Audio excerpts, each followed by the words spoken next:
Models को study कर रहे हैं। हमने 2 मॉडल्स स्टडी किया, जिसमें फर्स्ट मॉडल था थॉमसन एटॉमिक मॉडल और सेकंड मॉडल था रदरफोर्ड स्कैटरिंग एक्सपेरिमेंट। क्लियर। और यहाँ पर रदरफोर्ड स्कैटरिंग एक्सपेरिमेंट के बेसिस पे हमने उसका रदरफोर्ड मॉडल दिया। Now we have to discuss कुछ टर्म्स जो रदरफोर्ड मॉडल के बाद में आई। Atomic number and mass number को हम ऑलरेडी डिस्कस कर चुके हैं।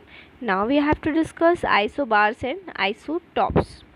तो what is isotopes and what is isobars?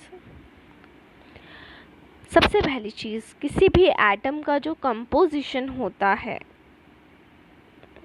उसको एक्स सिंबल से रिप्रेजेंट किया जाता है, ठीक है। और इसको हम लेफ्ट हैंड साइड पर रिप्रेजेंट करते हैं। जो भी पर्टिकुलर एलिमेंट है, जैसे सोडियम हो गया या फिर आपका पोटेशियम हो गया, कोई सा भी हुआ। सोडियम है तो Na को हम रिप्रेजेंट करेंगे लेफ्ट साइड पर। उसका जो एटॉमिक मास नंबर होता है वो A होगा। क्लियर। और जो उसका एटॉमिक नंबर होगा वो Z होगा। इन दोनों को हम लेफ्ट साइड पर रिप्रेजेंट करेंगे। क्लियर। आइसोबार्स क्या होते हैं? सबसे पहले हम उनकी बात कर लेते हैं।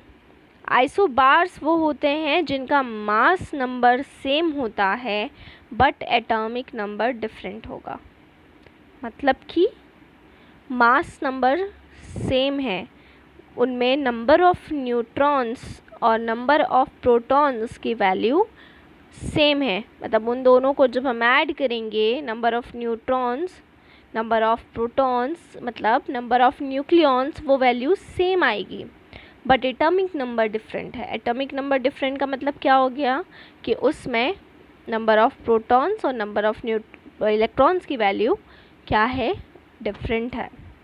ऐसे एटम्स को कहा जाता है आइसोबार्स। क्लियर। जैसे एग्जाम्पल दिया हुआ है कार्बन और नाइट्रोजन का।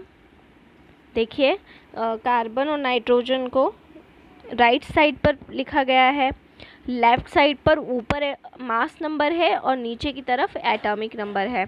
तो कार्बन का मास नंबर 14 है, नाइट्रोजन का मास नंबर भी 14 है, बट एटॉमिक नंबर दोनों के डिफरेंट है। कार्बन का 6 है और नाइट्रोजन का 7 है। तो इन स्पीशीज़ को क्या बोलेंगे हम? आइसोबार्स। दूसरी तरफ वो एटम्स जिनमें आइडेंटिकल एटॉमिक नंबर हों, मतलब अब एटॉमिक नंबर सेम है, नंबर ऑफ प्रोटॉन्स भी सेम, नंबर ऑफ इलेक्ट्रॉन्स भी same, but different atomic mass number क्या हो गया है? डिफरेंट हो गया है। इनको बोला जाएगा isotopes. Clear. Atomic mass number different, atomic number same, तो आइसोटॉप्स। क्लियर। आइसोटॉप्स में डिफरेंस आता क्यों है? रीज़न इज़ दैट इनके पास में different number of neutrons present होते हैं न्यूक्लियस के अंदर। जैसे हाइड्रोजन एटम की अगर बात करें तो हाइड्रोजन एटम 99.985% जो हाइड्रोजन एटम होते हैं उनमें केवल 1 प्रोटॉन प्रेजेंट होता है, ओनली 1 प्रोटॉन। उस आइसोटॉप को हम कहते हैं प्रोटियम। उसका मास नंबर भी 1 है और उसका एटॉमिक नंबर भी 1 है। बाकी के परसेंटेज में 99.985% को अगर हटा दें तो बाकी के परसेंटेज में 2 और हाइड्रोजन एटम प्रेजेंट होते हैं, 2 और आइसोटॉप्स प्रेजेंट होते हैं। फर्स्ट वाले में 1 प्रोटॉन और 1 न्यूट्रॉन होगा, जिसको हम ड्यूटेरियम कहेंगे और D से रिप्रेजेंट करेंगे। एटॉमिक नंबर 2 हो गया है, सॉरी मास नंबर 2 हो गया है और एटॉमिक नंबर 1 हो गया है। क्योंकि आइसोटॉप से तो मास नंबर डिफरेंट हो गया, 0.015% होता है। दूसरे जो होंगे वो 1 प्रोटॉन और 2 न्यूट्रॉन्स को कैरी करेंगे, जिसको कहा जाएगा ट्राइटियम। ठीक है, इसमें मास नंबर 3 है बट एटॉमिक नंबर 1 ही है। तो तीनों में प्रोटियम, ड्यूटेरियम, ट्राइटियम, तीनों में एटॉमिक नंबर सेम था 111, बट मास नंबर तीनों में डिफरेंट है। आगे आइसोटॉप्स को फाउंड किया गया ट्रेस अमाउंट में अर्थ पर। क्लियर। दूसरे एग्जाम्पल्स की बात कर लें तो कार्बन एटम्स जो हैं 6, 7 एंड 8 न्यूट्रॉन्स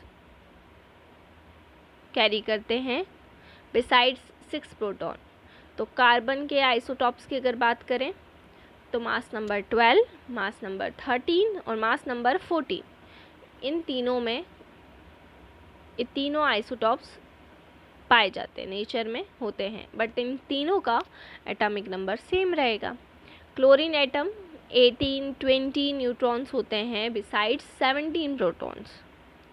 तो एक क्लोरीन का 35 और दूसरे का 37, बट हाँ सबसे ज़्यादा मोस्ट अकरिंग कौन से हैं?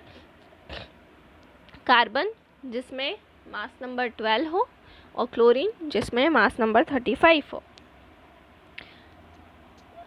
आइसोटॉप जो होते हैं, क्लियर, उनकी जो केमिकल प्रॉपर्टीज़ होती है, बहुत इंपॉर्टेंट पॉइंट है, आइसोटॉप्स की केमिकल प्रॉपर्टीज़ कंट्रोल होती है नंबर ऑफ इलेक्ट्रॉन्स के थ्रू, नंबर ऑफ इलेक्ट्रॉन्स के थ्रू, और इनको डिटरमाइन किया जाता है नंबर ऑफ प्रोटॉन से, क्योंकि number of protons is always equals to number of electrons. Number of neutrons जो होते हैं न्यूक्लियस के अंदर, उनकी केमिकल प्रॉपर्टीज़ का जो इफ़ेक्ट होता है किसी एलिमेंट के अंदर वो बहुत ही कम होता है, बहुत ही छोटा होता है। ठीक है, इसीलिए जितने भी आइसोटॉप्स होते हैं गिवन एलिमेंट के अंदर उनका केमिकल बिहेवियर सेम होता है, क्योंकि उनकी जो केमिकल प्रॉपर्टीज़ हैं वो इलेक्ट्रॉन के ऊपर बेस्ड होती है, ना कि न्यूट्रॉन के ऊपर, और उसके अंदर नंबर ऑफ इलेक्ट्रॉन्स को प्रोटॉन के बेसिस पर निकाला जाता है। जितने भी प्रोटॉन्स रहेंगे न्यूक्लियस पर उसी के बेसिस पर नंबर ऑफ इलेक्ट्रॉन्स की स्टडी की जाती है। तो ये हमारे आइसोटॉप्स और आइसोबार्स थे, और ये तभी सक्सेसफुल हो पाए जब थॉमसन एटॉमिक मॉडल के बाद में रदरफोर्ड ने स्कैटरिंग एक्सपेरिमेंट किया और अपना मॉडल लेके आए, जिससे उन्होंने एक चीज़ साफ की कि न्यूक्लियस के ऊपर जो पॉजिटिव चार्ज होता है प्रोटॉन की वजह से होता है, इलेक्ट्रॉन रोटेट होते रहते हैं। उसके बाद फिर ये स्टडी हुई कि number of proton is always equals to number of electron, जिसके बेसिस पर फॉर्मूलेज जो हमको मिले उसके बेसिस पर हम आइसोबार्स और आइसोटॉप्स के कॉन्सेप्ट को पूरा कंप्लीट स्टडी करते हैं। तो आइसोटॉप्स क्या होंगे? Same atomic number but different atomic mass, while isobars different atomic number but same atomic mass. दोनों टर्म्स को बहुत ही अच्छे से माइंड में क्लियर करके रखना है। ठीक है, तो नेक्स्ट में फिर हम स्टडी करेंगे किस तरह से हम number of protons, number of neutrons या नंबर ऑफ़ इलेक्ट्रॉन्स को कैलकुलेट करते हैं, तो वो हम नेक्स्ट में स्टडी करने वाले हैं। ठीक है, तो थैंक यू सो मच।